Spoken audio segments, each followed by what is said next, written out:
എല്ലാവർക്കും പുതിയ വീഡിയോയിലേക്ക് സ്വാഗതം. ഇന്നൊരു പെൻസിൽ ഡ്രോയിങ് ഷെയ്ഡിങ് ആണ് നമ്മൾ ചെയ്യുന്നത്. ഒരു ചാർക്കോൾ പെൻസിലാണ് ഉപയോഗിക്കുന്നത്. ഹാച്ചിങ് ആൻഡ് ക്രോസ് ഹാച്ചിങ് എന്ന മെത്തേഡാണ് നമ്മൾ ഇവിടെ മിക്സ് ചെയ്ത് ഉപയോഗിക്കുന്നത്. ഹാൻഡ് മെയ്ഡ് പേപ്പറിലാണ് ചെയ്യുന്നത്. ഹാച്ചിങ്, ക്രോസ് ഹാച്ചിങ് മെത്തേഡും മറ്റ് പെൻസിൽ ഷെയ്ഡിങ് മെത്തേഡുകളും കാണുന്നതിന് 3 വീഡിയോയുടെ ട്യൂട്ടോറിയൽ നിങ്ങൾക്ക് ലഭ്യമാണ്. അതിലൊരെണ്ണം മുകളിലെ ലിങ്കിൽ നിങ്ങൾക്ക് കാണാം. ഒരുവിധം എല്ലാ ഷെയ്ഡിങ് ടെക്നിക്സും ഈ 3 വീഡിയോയിൽ കവർ ചെയ്തിട്ടുണ്ട്. ആദ്യം നമ്മളൊരു പെൻസിലിൻ്റെ ബേസ് സ്കെച്ച് നൽകുകയാണ് ചെയ്യുന്നത്. അതിന് ശേഷം കൂടുതൽ ക്ലാരിറ്റി പിക്ചറിന് കൊണ്ടുവരാം. റിയലിസ്റ്റിക് സ്റ്റൈൽ അല്ല, പാച്ചുകൾ കാണുന്ന രീതിയിൽ ചെയ്യുന്ന ഷെയ്ഡിങ് ആണ്. സ്ട്രെയിറ്റ് ലൈനുകൾ ഉപയോഗിച്ച് ചെയ്യുന്നതാണ് ഹാച്ചിങ് എന്ന രീതി. ലൈറ്റും ഷെയ്ഡും കൂടി പരിഗണിച്ചിട്ടാണ് നമ്മൾ ഷെയ്ഡുകൾ കൊടുക്കുന്നത്. പെൻസിൽ നമ്മൾ ഹോൾഡ് ചെയ്യുമ്പോൾ സാധാരണ രീതിയിൽ ഇപ്പോൾ ചെയ്യുന്നത് പോലെ നമുക്ക് പിടിക്കാം. അതുപോലെ ട്രൈപോഡ് ഗ്രിപ്പ് എന്ന ഒരു രീതിയുണ്ട്. ഇത്തരം കാര്യങ്ങൾ മുകളിൽ പറഞ്ഞ ട്യൂട്ടോറിയലിൽ നിങ്ങൾക്ക് ഡീറ്റെയിൽ ആയിട്ട് കാണാൻ പറ്റും. പെൻസിലിൻ്റെ മുന നല്ലോണം കൂർപ്പിക്കുകയാണെങ്കിൽ കുറച്ചും കൂടി ഷാർപ്പായിട്ടും കൃത്യമായിട്ടും നമുക്ക് ഷെയ്ഡ് ചെയ്തിട്ട് മുന്നോട്ട് പോകാൻ സാധിക്കും. താഴെ ഭാഗത്തേക്ക് ഷെയ്ഡ് ഉള്ളത് കൊണ്ട് ലൈറ്റിൻ്റെ പോർഷൻ അങ്ങനെ നിർത്തി ഷെയ്ഡ് ചെയ്തിട്ടാണ് നമ്മൾ മുന്നോട്ട് പോകുന്നത്. പെൻസിൽ ഷെയ്ഡിങ്ങിന് നിങ്ങൾക്ക് ഗ്രാഫൈറ്റ് പെൻസിൽ ഉപയോഗിക്കാം, അല്ലെങ്കിൽ ചാർക്കോൾ പെൻസിൽ ഉപയോഗിക്കാം.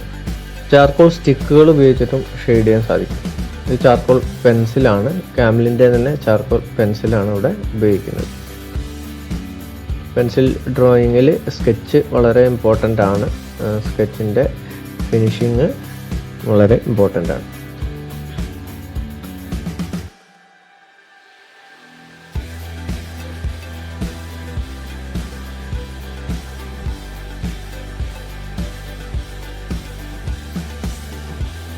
കുറച്ചുകൂടി നമ്മൾ തെളിച്ചം നൽകിക്കൊണ്ട് കുറച്ചുകൂടി ഡാർക്കായിട്ട് ഷെയ്ഡുകൾ കൊടുത്ത് കണ്ണിൻ്റെ ഭാഗങ്ങളൊക്കെ വളരെ വ്യക്തമായിട്ട് വരച്ച് ചേർക്കാം.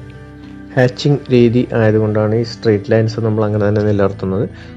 ബ്ലെൻഡിങ് സ്റ്റമ്പ് അല്ലെങ്കിൽ കോട്ടൺ ബഡ് ക്ലോത്ത് ഒക്കെ ഉപയോഗിച്ചിട്ട് ഇത് നിങ്ങൾക്ക് മിക്സ് ചെയ്തിട്ട് ലയിപ്പിച്ചുകൊണ്ട് റിയലിസ്റ്റിക് ആക്കിയിട്ട് ഇതിനെ നിലനിർത്തുകയും ചെയ്യാം. ഇനി അടുത്ത സ്റ്റെപ്പുകൾ നമ്മൾ വർക്ക് ചെയ്യും തോറും പിക്ചർ കൂടുതൽ തെളിഞ്ഞ് വ്യക്തതയായിട്ട് വരുന്നതായിട്ട് നമുക്ക് കാണാം.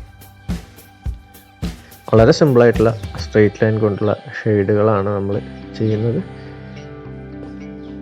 നേരെ മാത്രം ചെയ്യുകയാണെങ്കിലാണ് ഹാച്ചിങ്, തിരിച്ചും ചെയ്യുമ്പോൾ അതിന് ക്രോസ് ഹാച്ചിങ് എന്ന് നമ്മൾ പറയും. എല്ലാ ഭാഗവും ഷെയ്ഡ് ചെയ്യണമെന്നില്ല. പിക്ചറിൻ്റെ വ്യക്തത കൈവരിക്കുന്ന രീതിയിൽ ആവശ്യമുള്ള ഭാഗങ്ങളിൽ മാത്രം നമ്മൾ ഷെയ്ഡ് ചേർക്കുക. കുറച്ച് റഫായിട്ടുള്ള ടെക്സ്ചറുള്ള ഹാൻഡ് മെയ്ഡ് പേപ്പറാണ്. അത് നിങ്ങൾക്ക് ഷെയ്ഡിങ് ചെയ്യുമ്പോൾ അത് വ്യക്തമായിട്ട് മനസ്സിലാക്കാൻ സാധിക്കും.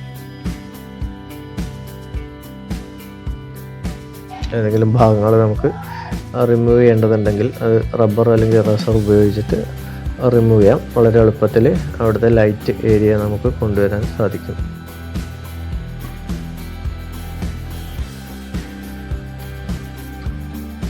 ഇത്തരം പെൻസിൽ സ്കെച്ചുകൾ നിങ്ങൾ പ്രാക്ടീസ് ചെയ്യുന്നത് നിങ്ങൾക്ക് ലൈറ്റ് ആൻഡ് ഷെയ്ഡിനെ കുറിച്ചുള്ള ഒരു നല്ല അവബോധം ഉണ്ടാക്കിയെടുക്കുന്നതിന് വളരെ സഹായകമായിരിക്കും. അതുപോലെ പെയിൻറ്റിങ്ങിലേക്കുള്ള ഒരു ആദ്യ സ്റ്റെപ്പ് എന്ന രീതിയിൽ വാല്യൂസിൻ്റെ പ്രാധാന്യം മനസ്സിലാക്കുന്നതിനും അതിന് ലൈറ്റും ഷെയ്ഡിനെ കുറിച്ച് കൂടുതൽ ആഴത്തിൽ മനസ്സിലാക്കുന്നതിനൊക്കെ ഇത്തരം പെൻസിൽ സ്കെച്ചുകൾ പ്രാക്ടീസ് ചെയ്യുന്നത് ഉപകാരപ്പെടും.